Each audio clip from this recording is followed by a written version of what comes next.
मग ती म्हणली हे कोण? ती म्हणली मामा आहे तुवा. तवा तो भानावा आला. लय अवघड आहे महाराज. सगळ्या तरुण पोरांना हात जोडून विनंती करतो, शेती परवडत नाही ही डोक्यातून काढा.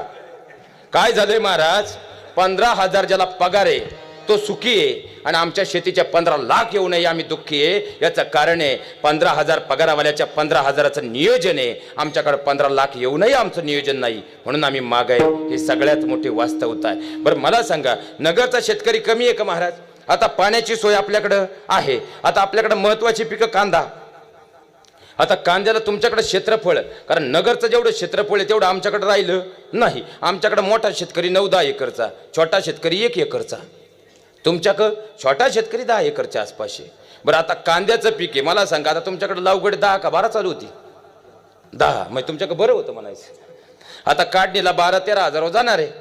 एकूण खर्च जर कांद्याला पाहिला